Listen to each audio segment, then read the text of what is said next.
Saturday, the feast of the Immaculate Heart of the Blessed Virgin Mary. And today also we shall have the renewal of commitment of the remaining parts of lectern commentator and Eucharistic minister of the Holy Communion. Let us all rise and sing together the entrance song. Sing to the mountains, sing to the seas, raise your voices, lift your hearts. This is the day the Lord has made. Let all the earth rejoice. In the name of the Father, and of the Son, and of the Holy Spirit. Amen. The grace and peace of God our Father and the Lord Jesus Christ be with you all. And with your spirit. To prepare ourselves to celebrate the sacred mysteries, let us call to mind our sins. I confess to Almighty God And to you, my brothers and sisters, that I have greatly sinned in my thoughts and in my words, in what I have done and in what I have failed to do. Through my fault, through my most grievous fault. Therefore I ask the Blessed Mary, ever Virgin, all the angels and saints, and you, my brothers and sisters, to pray for me to the Lord our God. May Almighty God have mercy on us, forgive us our sins, and bring us to everlasting life. Amen. Lord, have mercy. Lord, have mercy. Christ, have mercy. Christ, have mercy. Lord, have mercy. Lord, have mercy. Let us pray. Grant, we pray, Almighty God, that your faithful who rejoice under the patronage of the Most Holy Virgin Mary may be freed by her motherly intercession from all evils on earth and merit the attainment of eternal joys in heaven. Through our Lord Jesus Christ, your Son, who lives and reigns with you in the unity of the Holy Spirit, one God, forever and ever. Amen.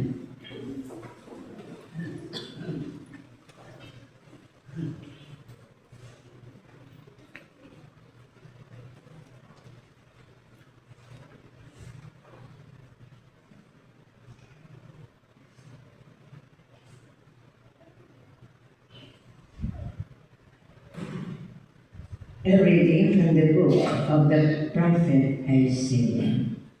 Thus says the Lord, their descendants shall be renowned among the nations, and their offspring among the peoples.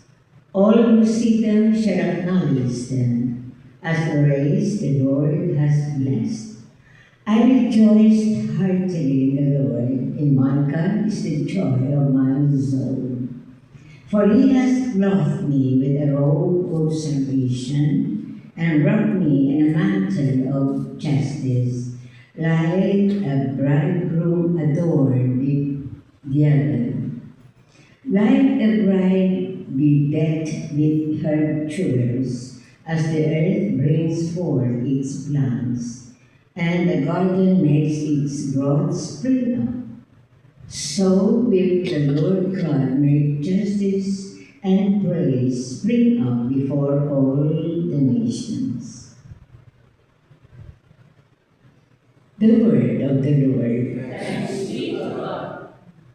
My heart exalts in the Lord my Savior. My heart exalts the Lord my Savior. My heart exalts in the Lord, my horn is exalted in my God. I have swallowed up my enemies, I rejoice in my victory. My heart exalts in the Lord my Savior. The bows of the mighty are broken, while the tottering hear on strength. The well-fed higher than serves all for bread, while the hungry batten on spoil. The barren wife bears 7 sons, while the mother of many languishes. My heart exults in the Lord my Savior. The Lord puts to death and gives life. He casts down to the wither world. He raises up again. The Lord makes poor and makes rich. He humbles, he also exalts. My heart exalts the Lord my Savior. He raises the needy from the dust. From the dung heap, he lifts up the poor, to sit them with nobles, and make a glorious throne their heritage. My heart exalts in the Lord my Savior. Alleluia, Alleluia,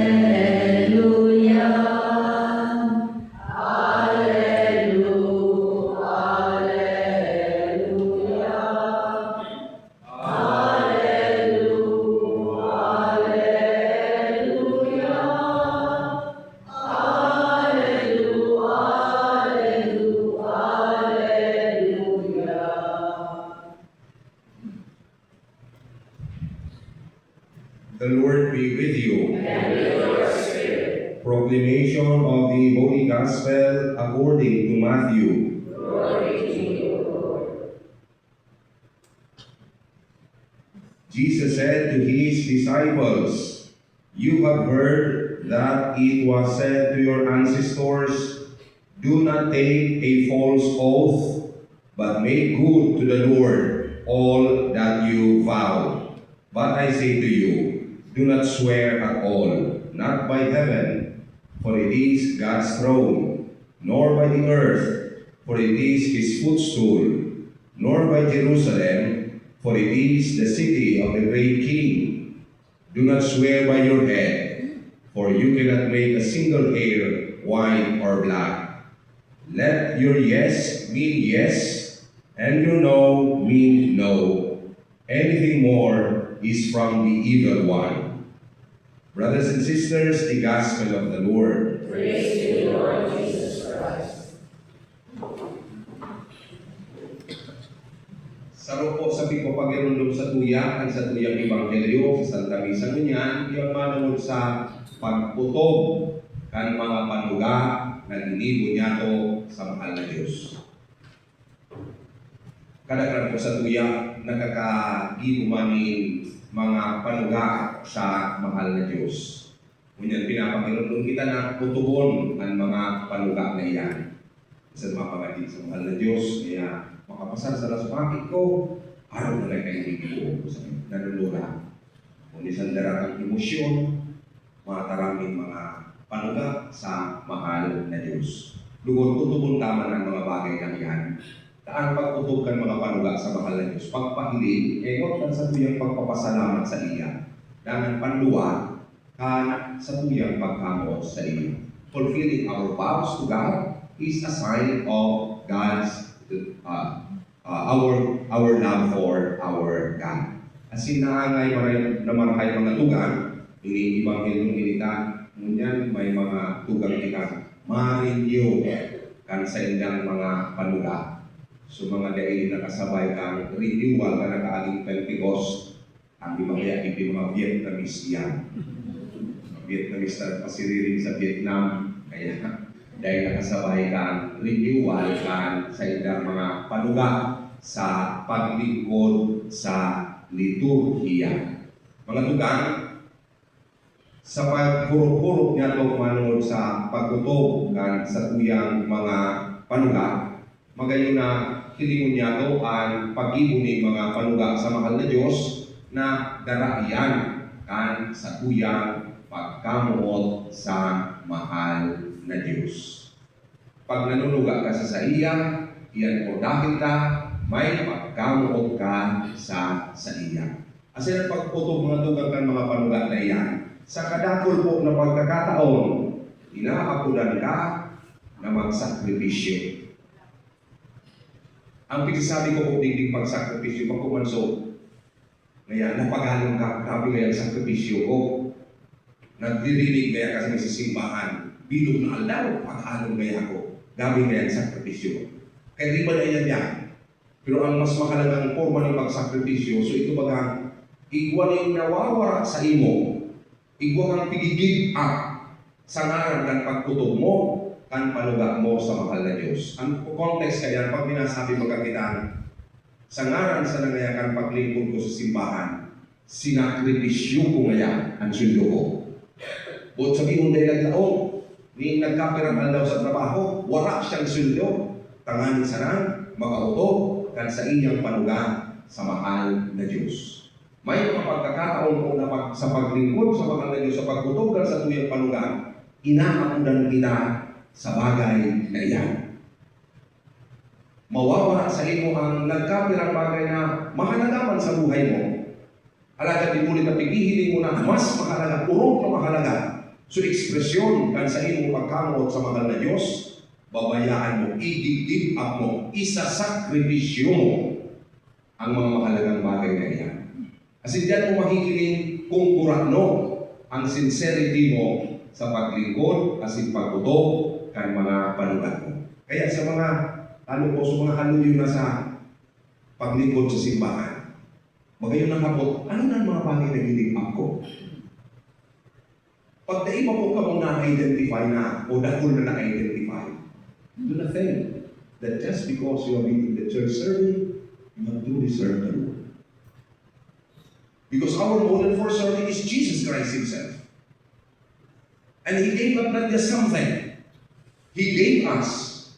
He gave up His very self. Pinaligdan niya sa iyong pagka-Diyos tuman sa langit. Binayaan niya ito, magbaba sa narigli, and subjected Himself to the limitations and imperfections of human life. Dahil pag-abot kang tamang panahon, idinus na niya, itinako niya, i-give up niya ang bilog niyang buhay. Kaya kita po ng mga naglilingkod simbahan, may mga matriligbing, may pati, may mga server sa liturgia, let's ask ourselves that question. Sa kunyan, sa kahaluyan ko, sa 27 taong ko pagkapali, sa 28 taong ko pagkapali, ano na ang mga give up ko sa ngaran ng paglingkod ko sa mahal na Diyos? Kung di pa sana, panahon na. Dahil ang tunay na ekspresyon ang sa tuyang pagkamot sa mahal na Diyos. Because, if by serving in the ministry, if by serving in the church, you have more, that's not true service. True service in the church is not having more, it's rather becoming more. Iba po ang having more than becoming more. Kung may mga nakukuha ka, habang po yan serbisyo. Pero kung mas nag-uurog ka, becoming more in the service of God, then that's the thing.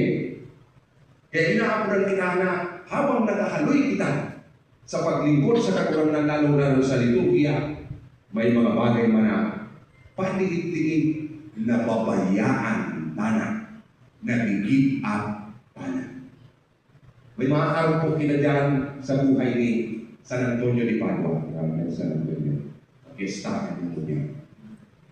Kadakol po kayong mga santos na manahil kayong mga panahon. Kadaklan po sa Yuda.